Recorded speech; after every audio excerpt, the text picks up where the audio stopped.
waxaa galabta gagada Banaadir Stadium ee degmada Cabdicasiis ku wada kulmay kooxaha Horseed iyo Dekada kuwa oo wada ciyaaray kulankii labaad ee horyaalka 38aad ee dalkeena Soomaaliya waana laba koox uu ka dhaxeeyo xifaaltan ciyaareed oo soo jireen ah ciyaarta qaybtii hore ayaa waxa awood badneed 60% kooxda kubadda cagta Horseed waxaana qaybtii hore lagu kala nastay eber iyo eber qaybtii dambe markii la isku soo laabtay ayaa waxa ay Dekada la soo baxday ciyaar dhaaftay 2 daqiiqo kadib markii la isku soo laabtay qaybtii dambe ayaa waxa gool dhalisay kooxda kubadda cagta Dekada waxaana u saxiixay ciyaaryahanka lambarka 12aad u xirta kooxdaasi Qaasim Xasan Shabeelow oo xilli ciyaareedkii hore ugu maqnaa kooxda kubadda cagta Dekada safar dibadda ah hal iyo eber waxaa hoggaanka ku qabatay kooxda kubadda cagta Dekada waxaana mar kale gool dhalisay Dekada oo iyadu il ka aragtay goosha kooxda kubadda cagta Horseed waxaana daqiiqadii 64aad goolka labaad Dekada u saxiixay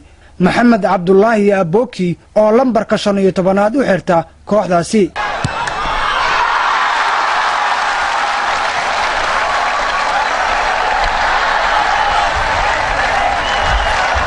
labii eber markii ay marayso ciyaarta Horseedna ay xaaladda ku xun tahay ayaa waxa 3 ugu dhigay 3 daqiiqo kadib ciyaaryahanka lambarka 6aad u xirta kooxdaasi Axmed Xasan Maxamed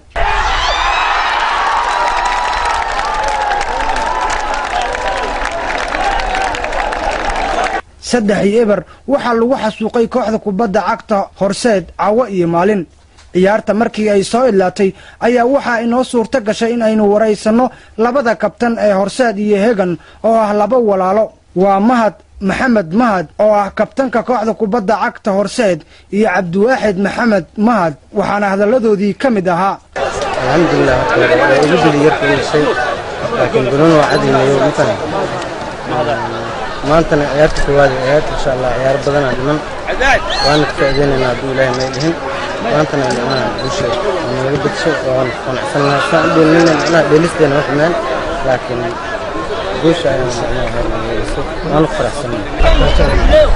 sir aanti horyaalka oo kultaanka oo aan aad ugu faraxsanahay muddo 8 bilood ayaan diyaar garow aad iyo aad u fiicnaaday sir aanta taageeraha bonus fiicnaa soo bandhignay aan ugu talagalnay maanta Ilaahayna guusha waa noo waafajiyay